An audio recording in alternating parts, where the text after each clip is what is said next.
Hello అండి, welcome to my channel Shashi's foodaholic. So నేను నా ఛానల్ పేరుని మార్చానండి. సో అది శశీస్ ఫుడ్ ఏ హాలిక్ అండి. ఈరోజు నుంచి నేను అది కొత్తగా ఇంట్రడ్యూస్ చేస్తున్నాను. సో ఈరోజు నేను కొబ్బరన్ను మిక్స్డ్ వెజిటేబుల్ కోకోనట్ రైస్ చేసుకుంటున్నానండి. సో దానికి కావాల్సింది నేను అన్ని చక్కగా వెజిటేబుల్స్ అన్నీ వేసుకొని కోకోనట్ రైస్ చేసుకున్నాను. జనరల్గా అందరూ కోకోనట్ రైస్ చేసుకుంటారు, కానీ నేను మిక్స్డ్ వెజిటేబుల్ కోకోనట్ రైస్ చేసుకుంటున్నానండి. సో దానికి కావాల్సిన సామాగ్రి చూపిస్తున్నానండి. కోకోనట్ రైస్ కాబట్టి నేను కోకోనట్ తీసుకున్నానండి. సో కోకోనట్ మిల్క్ ఆల్రెడీ తీసుకొని పెట్టుకున్నాను ఇందులోని. అలాగే కోకోనట్ కూడా వేసేసుకుంటాను. నేను ఇదివరకు కూడా నా కోకోనట్ రైస్ రెసిపీలో చూపించాను మీకు. సో కోకోనట్ కూడా తీసుకొని అందులోనే వేసేసుకుంటానండి. నేను ఇది అరౌండ్ 1.5 గ్లాస్ అండి. 1.5 గ్లాస్ కన్నా కొంచెం ఎక్కువ తీసుకున్నానండి. 2 పావుల కన్నా కొంచెం తక్కువ తీసుకున్నాను. అలాగే ఇది దానికి సరిపోయినంత తీసుకున్నానండి కొలత. అరౌండ్ 5 గ్లాసెస్ తీసుకున్నాను. సారీ 5 కాదు, 4 గ్లాసెస్ తీసుకున్నాను. అంటే 2 గ్లాసెస్తో సమానంగానే నేను 4 గ్లాసెస్ మిల్క్ తీసుకున్నానండి. అలాగే దానికి కావాల్సిన సామాగ్రి అండి, ఇది అల్లం వెల్లుల్లిని ఉల్లిపాయ పేస్ట్ అండి ఇది.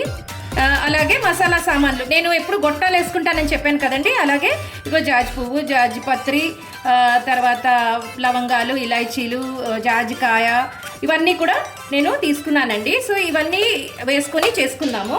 అలాగే వెజిటేబుల్స్లోని నేను కాలీఫ్లవర్, ఆనియన్, ఇది స్ప్రింగ్ ఆనియన్ అండి, స్ప్రింగ్ ఆనియన్, పచ్చిమిరపకాయలు, కరివేపాకు, క్యారెట్, అలాగే బరబాటి, ఇవన్నీ వేసుకొని నేను చేసుకుంటున్నానండి. ఈరోజు ఎలా చేసుకున్నానో చూపిస్తానండి. ఇందాక మనం అన్నీ పెట్టుకున్నాం కదండి. నేను ఆల్రెడీ కుక్కర్ వేడి చేసుకొని అవన్నీ వేసేసుకున్నానండి. గొట్టాలు, తర్వాత ఉల్లిపాయ, వెల్లుల్లి, అల్లం పేస్ట్ చూపించాను కదా, అవన్నీ వేసేసుకున్నానండి. కొంచెం వేగిపోయింది. ఇప్పుడు మనం ఇందులోని ఈ వెజిటేబుల్స్ని వేసేసుకుందామండి. ఇందాక చూపించాను కదా మీకు వెజిటేబుల్స్. సో మనం ఈ వెజిటేబుల్స్ అన్నీ వేసేసుకున్నాం కదండి. బాగా ఇలాగా కలిపేసుకొని మనం ఇందులోని ఇప్పుడు యాక్చువల్గా ఏం చేయాలంటేనండి, కొంచెం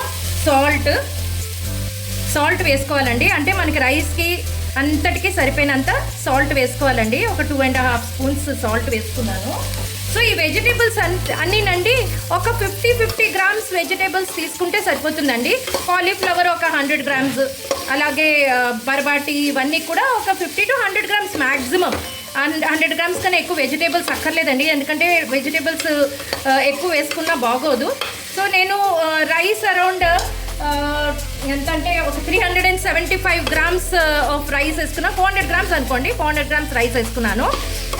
వేసుకొని దానికి ఒక 100 గ్రామ్స్ చెప్పున 3-4 లేదంటే 50 గ్రామ్స్ చెప్పున, అంటే ఎక్కువ వెజిటేబుల్స్ ఉంటే 50 గ్రామ్స్ చెప్పున అలా వేసేసుకొని మీరు ఇలాగ దానికి సరిపోయినంత సాల్ట్ అది వేసేసుకొని కలిపేసుకుంటే సరిపోతుందండి. ఇప్పుడు ఇది ఇలా కలుపుకున్నాం కదండి, కాసేపు మూత పెట్టుకుందాము, ఎందుకంటే అది మగ్గాలి కదా. మగ్గిన తర్వాత అప్పుడు రైస్ వేసి వేపుకుందామండి. సో ఇదిగోనండి, చూసారు కదా, చక్కగా మగ్గిపోయింది, కొంచెం బాగానే మగ్గిపోయింది. ఇప్పుడు మనం ఇందులోని ఈ రైస్ వేసుకుందామండి. ఈ రైస్ కడుక్కొని పెట్టుకున్నానండి ఆల్రెడీ నేను.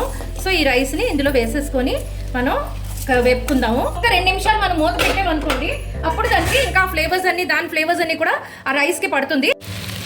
చూసారు కదండి, రైస్ కూడా కొంచెం బాగా వేగిపోయింది.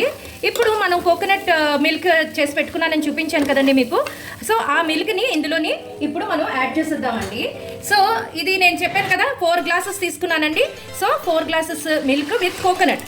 నేను కోకోనట్ కూడా వేసేసుకుంటానండి, గ్రైండ్ చేసేసుకొని మిల్క్ తీసాక, దానికి కావాల్సినంత మిల్క్ తీసాక కోకోనట్ కూడా నేను గ్రైండ్ చేసుకుని చక్కగా వేసేసుకుంటాను. ఇది మీకు చాలా టేస్టీగా ఉంటుందండి. కోకోనట్ మామూలుగానే మనం తింటాం కదండి, అయితే కోకోనట్ మిల్క్ తీసేసిన తర్వాత అది బాగోదు అనేసి అందరూ పడేస్తారు. బట్ నేను మాత్రం ఇలాగే కోకోనట్ చక్కగా మిల్క్ తీసాక అప్పుడు ఆ కోకోనట్ని కూడా వేసేస్తాను అనమాట. సో ముందు మనం డైరెక్ట్గా కోకోనట్ టేస్ట్ చేస్తే మీకు అంత టేస్ట్ ఉండదండి. ఏదైతే మనం మిల్క్ తీసిన తర్వాత వేస్తామో దానికి చాలా డిఫరెన్స్ ఉంటుందండి. సో నేను ఇది ఇలా వేసుకున్నానండి. సో ఇప్పుడు మనం మూత పెట్టేసుకొని మనం కుక్కర్ విజిల్ వచ్చాక నేను మీకు చూపిస్తానండి. ఇదిగోటండి, మన మిక్స్డ్ వెజిటేబుల్ కోకోనట్ రైస్ అయిపోయిందండి. చూడండి ఎంత యమ్మీగా కనిపిస్తుంది కదా మీకు. సో ఇప్పుడు మనం ఇందులోని కొంచెం నెయ్యి వేసుకుందామండి. నా దగ్గర నెయ్యి ఉన్నదండి. సో ఈ నెయ్యిని వేసుకుందాము. చక్కగా యాక్చువల్గా నెయ్యి వేసుకుంటే చాలా బాగుంటుందండి ఫ్లేవర్. అది కూడా మీకు ఇంట్లో ఉంటే నెయ్యి చేసుకుని వేసుకోండి. అలాగే దీంట్లోని గార్నిషింగ్ అని నేను కొత్తిమీర కట్ చేసుకొని పెట్టుకున్నానండి. సో గార్నిషింగ్కి కొత్తిమీరని వేసుకొని గార్నిష్ చేసుకుంటున్నానండి నేను. సరే ఇప్పుడు మనం దీన్ని చక్కగా ఒక్కసారి ఇలాగా పైనుంచి కిందకి కలిపేసుకుందామండి. ఇలాగే మీరు చేసి మీ పిల్లలకు కూడా పెట్టండి. దీనికి ఏదైనా కర్రీ అండి, మీరు చికెన్ వాడుకోవచ్చు, అలాగే మటన్ కానీ చికెన్ కానీ లేదంటే ఆలు కూర్మా కానీ వెజిటేబుల్తో ఏదైనా మీరు చేసుకుని చక్కగా మీ పిల్లలకి పెట్టొచ్చండి. బాక్సుల్లో కూడా పెట్టొచ్చు. అయితే బాక్స్లో కొంచెం ముందు చేసి పెట్టండి, కొంచెం డ్రై అవ్వాలండి. కోకోనట్ రైస్ ఎప్పుడూ కూడా కొంచెం డ్రై అయితే బాగుంటుంది. సో ఇప్పుడు నేను మీకు ప్లేట్లో తీసుకొని మీకు చూపిస్తానండి. ఇదండి ఈ రోజున మిక్స్డ్ వెజిటేబుల్ కోకోనట్ రైస్. చూసారు కదా ఎంత యమ్మీగా ఉందో. సో మీరు కూడా ఇంట్లో ఇలా చేసి ట్రై చేసి మీ పిల్లలకి పెట్టి నా కామెంట్ బాక్స్లో తెలియజేయండి ఎలా ఉందో, ఎలా టేస్ట్ చేసింది అన్నది. అలాగే మీరు నా ఛానల్ని ఫాలో అవుతున్నట్టయితే నా ఛానల్ని లైక్ చేసి షేర్ చేసి సబ్స్క్రైబ్ చేసి బెల్ ఐకాన్ని ప్రెస్ చేయండి. నేను మీ ముందుకు ఇంకా మంచి మంచి కొత్త రెసిపీస్తో మీ ముందుకు వస్తానండి. Bye bye.